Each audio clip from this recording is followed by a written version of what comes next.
నేను ఇక పైన ఇలా ఆచరిస్తాను అనేటప్పుడు ఉత్సాహం ఉండొచ్చు. కానీ ఒక్క రోజు కూడా 10 నిమిషాలు రామనామం రాయకుండా గడిచిపోకుండా తనని తాను నియంత్రించుకుని ఆచరించాలి అంటే ఆ వ్యక్తికి క్రమశిక్షణ ఉండాలి. ముందు ఆ నిర్ణయం చేసుకోవడంలో ధైర్యం ఉండాలి. హనుమని ప్రత్యేకంగా రక్షించమని ప్రార్థన చెయ్యక్కర్లేదు. ఎవరు ధర్మపక్షపాతంతో ఉంటారో, ఎవరు నిరంతరము ధర్మమును గురించి ఆలోచిస్తారో, ఎవరు ధర్మాన్ని ప్రచారం చేస్తారో, ఎవరు ధర్మమన్న 3 అక్షరాలకి కట్టుబడి జీవితం చేస్తారో అటువంటి వారిని హనుమ నిరంతరం కాపాడుతుంటారు. అందుకే అమిత్రాణం భయకరో, ఎవరు ధర్మ వ్యతిరేకులై ఉంటారో అటువంటి వారికి పరమ భయంకరమైనటువంటి స్వరూపంతో కనపడి మర్దిస్తారు. అమిత్రాణం భయకరో మిత్రాణం అభయంకర. ధర్మమునకు మిత్రులైనటువంటి వారు ఎవరు ఉంటారో అటువంటి వారందరికీ కూడా ఆయన అభయంకర, నీకు ఏ భయము లేదు, నేనున్నాను, నిన్ను కాపాడతాను అని చెప్పి స్వాంతన వచనములు పలికి ధర్మపక్షపాతులై ధర్మమును అనుష్ఠించేటటువంటి వారి వెనక ఉండి నిరంతరము కాపాడుతూ ఉంటారు. అందుకే హరిప్రవీర పరవీరహంత మనస్సమాధాయ మహానుభావో జగామలంకాం మనసా మనస్వి.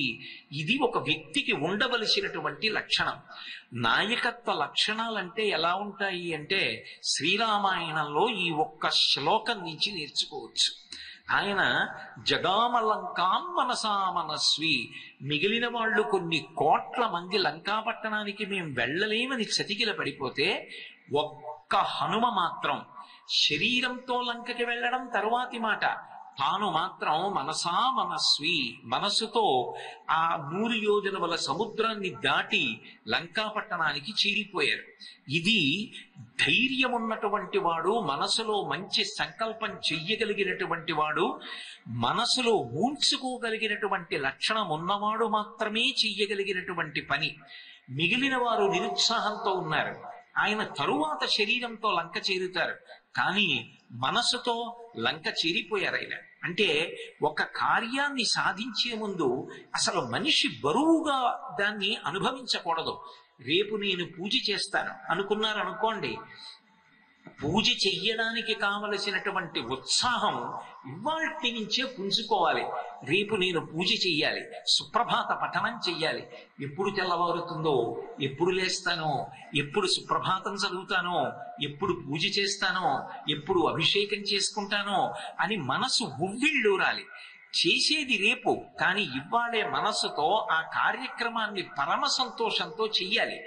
పరమ సంతోషంగా మనసుతో ముందు కార్యమును చెయ్యగలిగిన వాడెవరో వాడు తర్వాత శరీరంతో కార్యాన్ని సాధిస్తాడు.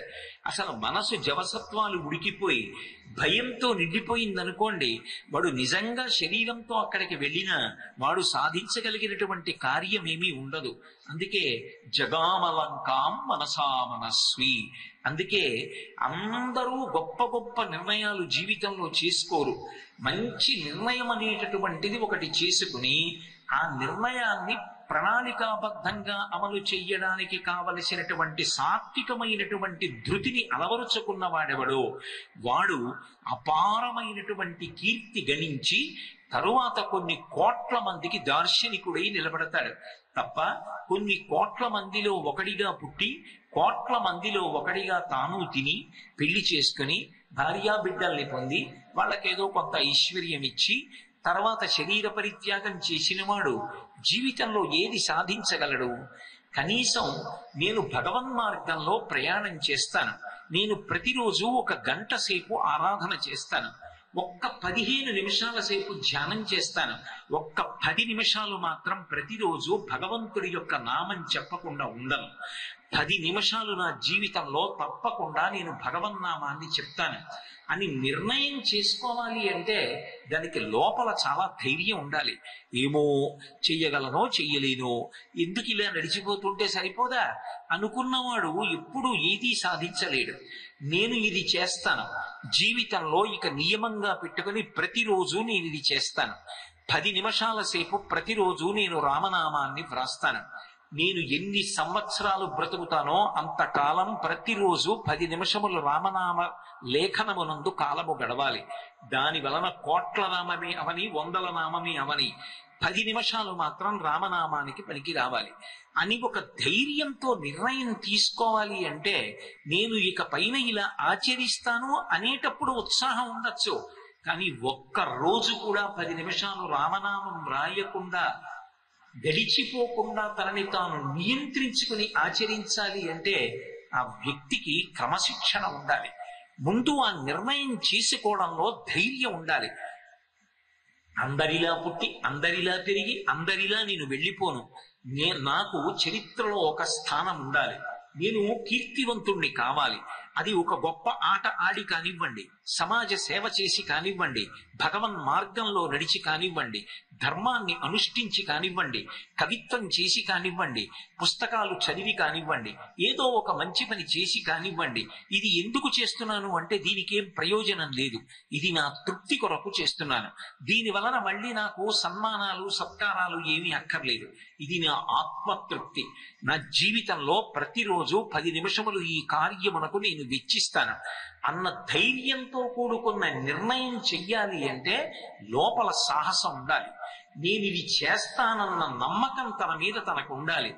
ఏమో ఇవాళ అంటాను కానీ ఇది చేయగలనా చేయలేనా, ఏదైనా ముందు ఒక మంచి పని చెయ్యరా అనేటప్పటికీ ఎన్ని అవాంతరాలు చెప్తాడో. పడుకో కాసేపు అంటే ఏమీ అక్కర్లేదు, తిను అంటే కడుపు నిండా ఉన్నా ఏదో తింటూనే ఉంటాడు. నాబోటిగాడు. మీ వంటి పెద్దల గురించి నేను మాట్లాడటం లేదు, కానీ ఒక మంచి నిర్ణయం జీవితంలో చెయ్యాలి అంటే దానికి ముందు మనసు సుశిక్షితమై ఉండాలి. అందుకే సుందరకాండ ప్రారంభంలోనే హనుమ యొక్క మనస్సు ఎంత గొప్పదో చెప్పడానికి మహర్షి ఒక మాట అంటారు.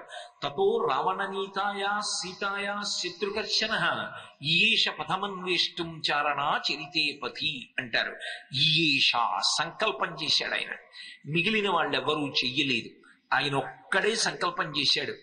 అసలు ఆ సంకల్పం అన్నది మొట్టమొదట ప్రారంభమైందనుకోండి, ఒక ఆలోచన ప్రారంభమైందనుకోండి, అది తర్వాత నిర్ణయం అయిందనుకోండి, తర్వాత దాన్ని పాటించడం మొదలు పెట్టారనుకోండి, స్థిరంగా నిలబడగలిగారనుకోండి, అది జీవితానికి అభ్యున్నతినిస్తుంది.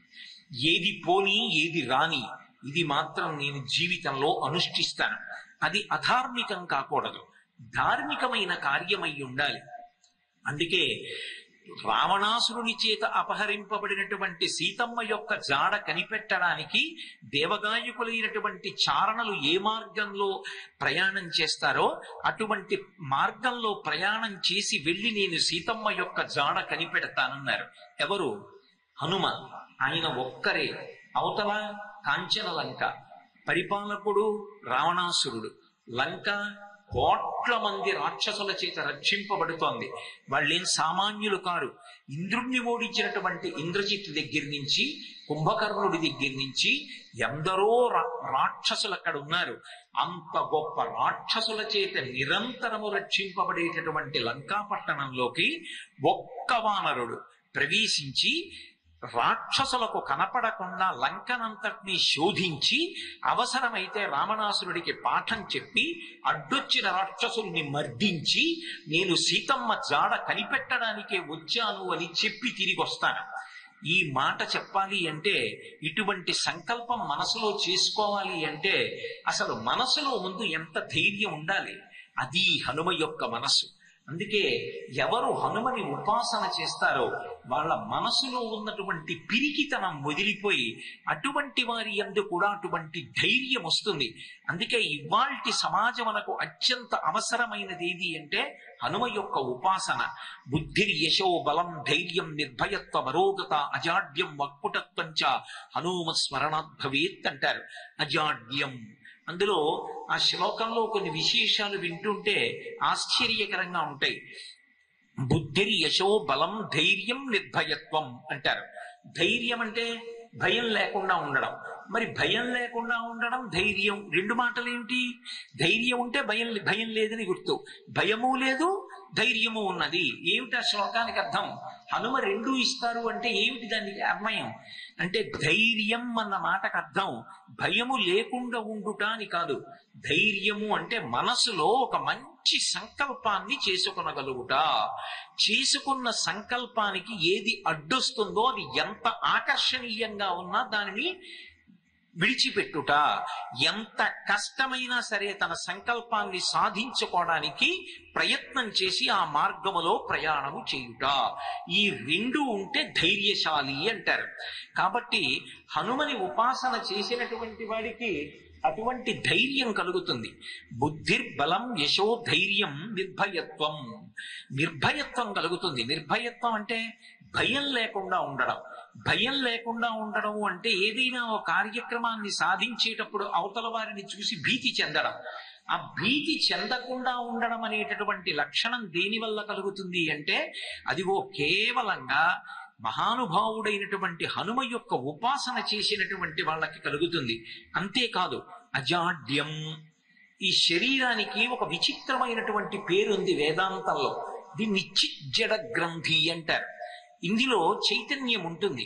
చైతన్యం ఉంది కాబట్టి ఇది ప్రతిస్పందిస్తుంది.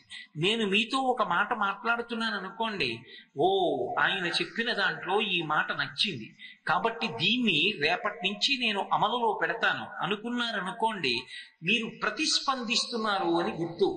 ఎన్ని విన్నా అలాగే ఉంటాడు, ఎన్ని చదివినా అలాగే ఉంటాడు. ఎందుకు వినడం అంటే వినాలి కాబట్టి విన్నాను. ఎందుకు చదివావు? చదవాలి కాబట్టి చదివాను. మరి జీవితంలో ఏం చేశావు? ఏమీ లేదు, వాటి ప్రభావం ఏమీ లేదు. ఎన్ని విన్నా ఒకలాగే ఉన్నాడు, ఎన్ని చదివినా ఒకలాగే ఉన్నాడు. అప్పుడు జడుడు అంటారు. కానీ మనిషి ఎలా ఉండాలి అంటే నిరంతరము ఎక్కడ ఏ మంచి వినపడనివ్వండి కనపడనివ్వండి తన జీవితంలోకి అనుసంధానం చేసుకోగలగాలి. ఇంకా ఇంకా ఇంకా ఇంకా రాణించడానికి కావలసినటువంటి మంచి మంచి విషయాల్ని ఎప్పుడూ మనసులోకి తీసుకోవాలి. ఏవి తన వ్యక్తిత్వాన్ని పాడు చేస్తాయో వాటిని పరిహరించగలగాలి. కొంతమంది ఆ ప్రక్రియ లేకుండా ఎన్ని విననివ్వండి అలాగే ఉంటారు. రేపు తెల్లవారుజామున లే, చదువుకో, తల్లి ఎంతో చెప్తుంది, పెట్టుకుంటాడు అక్కడ గడియారం. అది 4 గంటలకి గంట కొడుతుంది, నొక్కి మళ్ళీ నిద్రపోతాడు. ఎరా లేవలేదు, తల్లి ఏడుస్తుంది, రేపు లేస్తానంటాడు. ఆడుకోవడానికి వెళ్ళి అంతసేపు ఆడకరా అంటుంది తల్లి. ఆడుకోవడానికి వెడతాడు, రాత్రి 8 వరకు ఉండిపోతాడు. నీకొక కార్యం ఉన్నప్పుడు కార్యం మీద ఉండు, అంతే తప్ప అంతసేపు ఎవరో వచ్చారని ముచ్చట్లాడుతూ కూర్చోకంటుంది. ఎవరో వచ్చారని వాళ్లతో కబుర్లు చెప్తూ కూర్చోవడంలో తను చెయ్యవలసినటువంటి పనిని మరిచిపోయి అందులో ఒక రకమైనటువంటి సంతోషాన్ని పొందుతూ కాలాన్ని పోగొట్టుకుంటాడు. అంటే జడత్వం. ఎన్ని చెప్పండి, తన జీవితంలో అనుష్ఠానంలోకి తెచ్చుకొని మార్పు మాత్రం పొందడు. అలా మార్పు పొందలేని వాడికి ఎంతమంది ఎన్ని చెప్పినా వాడు జీవితాన్ని దిద్దుకోలేడు. రావణాసురుడికి సీతమ్మ చెప్పింది, హనుమ చెప్పారు, అంగదుడు చెప్పాడు, భార్య చెప్పింది, తల్లి చెప్పింది, మేనమామలు చెప్పారు, కుంభకర్ణుడు చెప్పాడు, విభీషణుడు చెప్పాడు, ఇంతమంది చెప్పారు. ఎవరి మాట విన్నాడు? ఎవ్వరి మాట వినలేదు. ఆయన ప్రతిస్పందించలేదు. నాదైన ధోరణిలో నేను పెడతానన్నాడు. ఏమయ్యాడు? చివరికి ఎంత తపస్సున్నా 10 తలలున్నా ఎందుకు పనికి రాకుండా పోయాడు. చిజ్జడ గ్రంథి అని శరీరానికి పేరు. ప్రతిస్పందన శక్తి ఉండాలి. ఒక మంచి మాట వినపడితే ప్రతిస్పందించాలి. నిన్న 2 గంటలు మీరు ప్రవచనం విన్నారు కదా, ప్రవచనంలో మిమ్మల్ని బాగా హత్తుకున్నది ఇది అని అడిగాను అనుకోండి, వెంటనే ఏదో ఒక్క మాట నన్ను హత్తుకున్నది అని చెప్పగలిగి ఉండాలి. 2 గంటలు విన్న తర్వాత నేను రేపు మిమ్మల్ని కలిసి మీకేం నచ్చింది అని అడిగితే నీళ్లు నవిలేరనుకోండి, అప్పుడు అది నిష్ప్రయోజనం అయిపోతుంది. 2 గంటలు విన్న తర్వాత ఒక్క మంచి మాట వినపడకపోతే అది నా ప్రారంధం అని నేను అనుకోవలసి ఉంటుంది అప్పుడు. కాబట్టి చిజ్జడ గ్రంథి, శరీరము జడము చైతన్యము కలిసి ఉంటుంది. చైతన్యము శరీరంలోంచి బయటికి వెళ్ళిపోయిందనుకోండి, ఇది జడము, కట్టె, ఇది ఎందుకో పనికిరాదు, కాల్చడానికి పనికొస్తుందంతే. కానీ చైతన్యం ఉన్నంతసేపు జడమైనటువంటి ఈ శరీరము కదులుతుంది. చైతన్యము ఎంతకాలం ఉంటుందో అంతకాలము మంచిని తీసుకుని మంచిని అనుష్ఠించి ఈశ్వర పథంలో ప్రయాణం చేసి కీర్తిని మూట కట్టుకోవాలి. యశమునందు అనురక్తియు, నాకు మంచి కీర్తి ఉండాలి అని సత్పురుషుడు ఎప్పుడూ కోరుకుంటూ ఉండాలి. అందుకే హనుమ యొక్క ఉపాసన చేస్తే అసలు మంచి విషయాలు వినడం, మంచి విషయాలు పాటించడం లేకుండా ఎప్పుడు అలసత్వంతో సోమరితనంతో ఉండేటటువంటి వాడి జీవితంలో కూడా మార్పు వచ్చి ప్రతిస్పందించి మంచి విషయాల్ని పాటించడం అలవాటు అవుతుంది. అందుకే ఆబాల గోపాలం పిల్లల దగ్గర నుంచి వృద్ధుల వరకు హనుమ యొక్క ఉపాసన నిరంతరం ఎందుకు చేస్తారు అంటే, ఎవడు ఆయన ఉపాసన చేస్తాడో అటువంటి వాడు ఆయనలాగే పరమోత్సాహంగా జీవితంలో ప్రవర్తిస్తాడు. మీరు చూడండి, భగవంతుణ్ణి చేరుకోవాలి అనేటటువంటి ప్రయత్నంలో కొంతమంది అన్నిటినీ విడిచిపెట్టేసి ఏదో దూరంగా ఉండేటటువంటి ఏ అరణ్యంలోకో వెళ్ళిపోయి ఒక కుటీరాన్ని నిర్మాణం చేసుకుని ఆ కుటీరంలో తానొక్కడే ముక్కు మూసుకుని జపం చేసి యోగాన్ని అనుష్ఠించి భగవంతుణ్ణి చేరుతాడు. నేను కాదని కానీ తప్పని కానీ నేను అనడం లేదు. కానీ హనుమ అలా కాదు. ఆయన ఎక్కడికో వెళ్ళి కూర్చోలేదు. ఆయన కూడా మనతో పాటే ఈ లోకంలో తిరిగారు. ఆయన కూడా ఎన్నో రాట్లు పోట్లు ఎదుర్కొన్నారు. రాక్షసులతో యుద్ధం చేశారు, కష్టపడ్డారు, ఎదురొడ్డారు, ఉద్దాన పతనములను చవి చూశారు, కష్టపడ్డారు, ఒక్కొక్కసారి అవమానాలు పడ్డారు. ఇన్ని పడ్డా సరే ఆయన మాత్రం తన పథంలోంచి ఎప్పుడూ జారిపోలేదు. జారిపోకుండా నిలబడి విశేషమైనటువంటి కీర్తిని సముపార్జించారు. ఒక మనిషికి ఉండవలసినటువంటి లక్షణం ఏదో, ఆ జడత్వం పోవడానికి కావలసినటువంటి చైతన్య స్ఫూర్తి ఏదో, నిషిద్ధ కర్మని భంజించి విహిత కర్మాచరణము చేయగలిగినటువంటి ప్రజ్ఞ ఏదుందో అది హనుమ యొక్క పాదములు పట్టుకుంటే వస్తుంది. అది ఇవ్వగలిగిన వాళ్ళిద్దరే, ఒకరు పరదేవత, ఒకరు హనుమ. అందుకే అవిద్యానామంతస్థితిరమిహిరోద్విపనగరి